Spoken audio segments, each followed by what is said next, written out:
morning friends, welcome to Sharekhan pre-market view. This is with me Shaji Nair. Firstly, let's have a quick recap of how the global indices fared yesterday. Yesterday, Nikkei was up about 1%, whereas Hang Seng was up about 0.6%.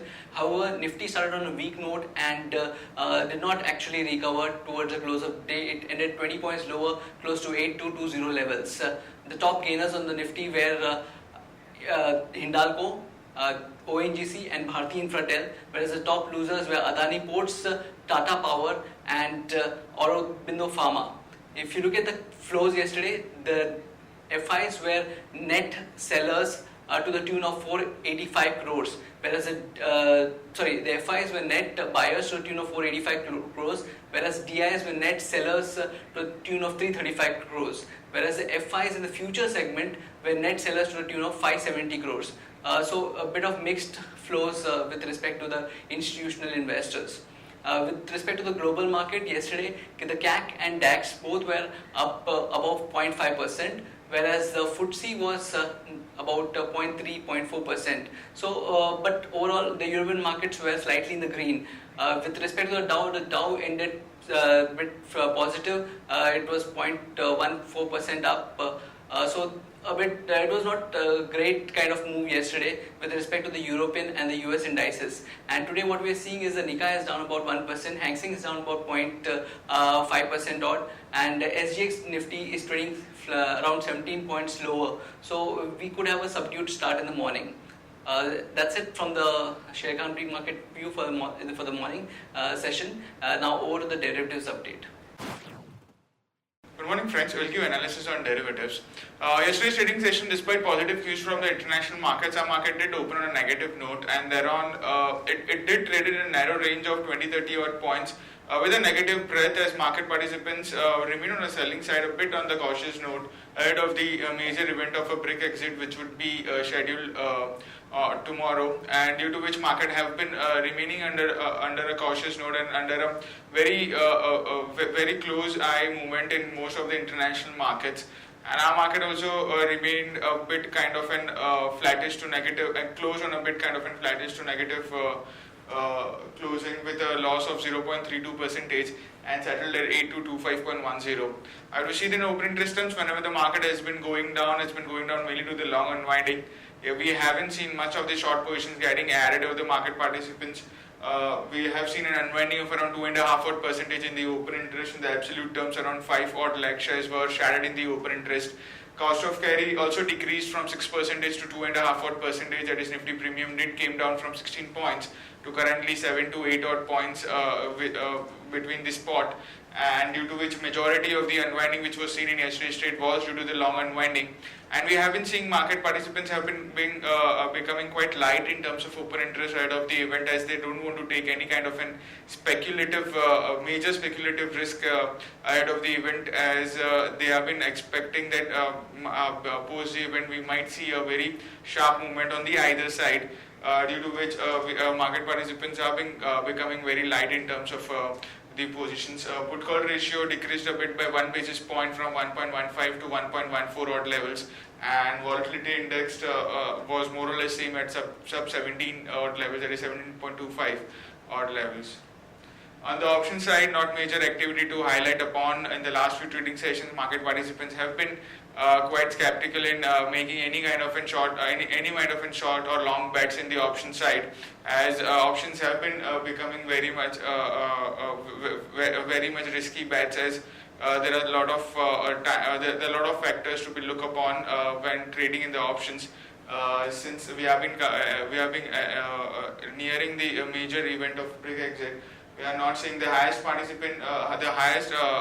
the open interest build-up was in 8,400 call option in yesterday's trade with around 6 odd percentage, which is quite minimal, while 8,300 call option, which is the highest in terms of open interest with around 69 lakh shares into it, have seen some kind of an unwinding of around 3 odd percentage, which is a minor positive sign for our market.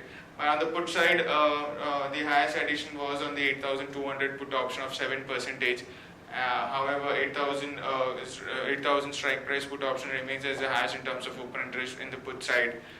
with around 81 lakh shares into it. So all in all, not much of conclusion to be drawn seeing the options data. But yeah, market participants has been on for the shorter term period post the Brexit. Most of the seeing the data, market participants have been assuming that it will be favorable decision on the side of on the side of this event, and market could see a bit of the upside post the event.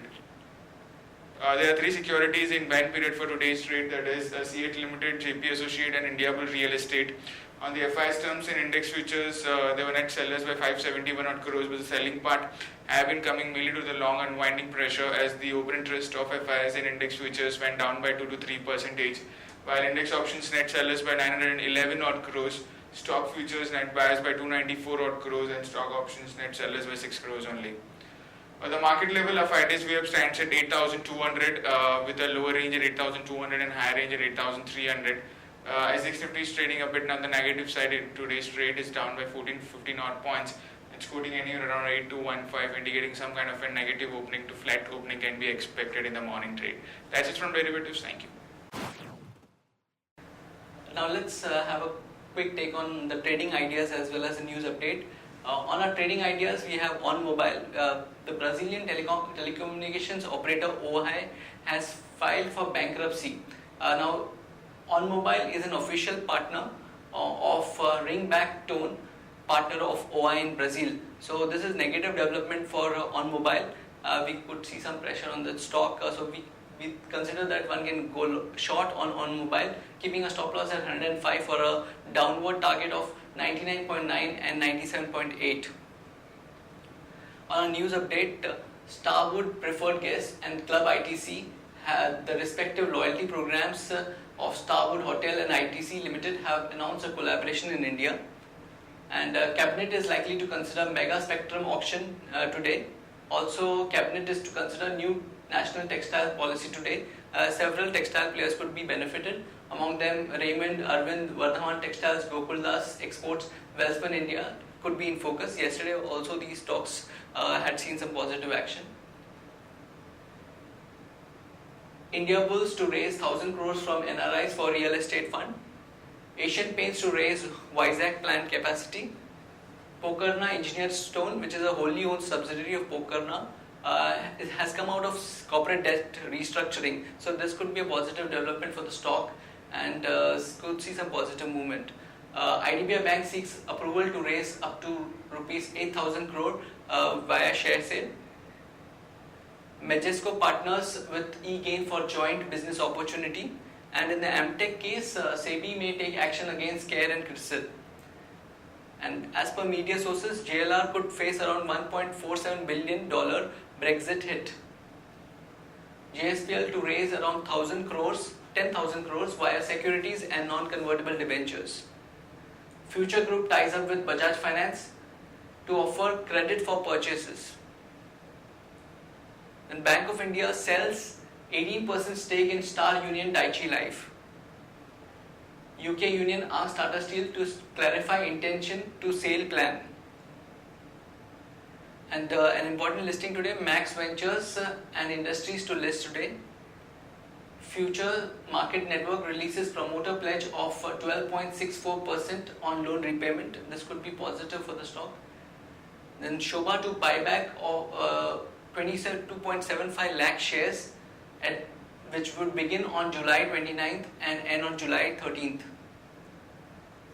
Now, based on our derivative data, we feel that certain stocks have a positive bias and certain have a negative bias. Among them, the stocks with positive bias are LIC Housing Finance, Hindustan Zinc and Voltas, whereas stocks with negative bias are Jet Airways, Arcom and Ajanta Pharma. On stocks for investment, one could consider investing in BEL, HDFC Bank, Maruti, Hindustan Unilever and Sun Pharma. That's it from the pre-market for the pre-market session. Happy trading and happy investing.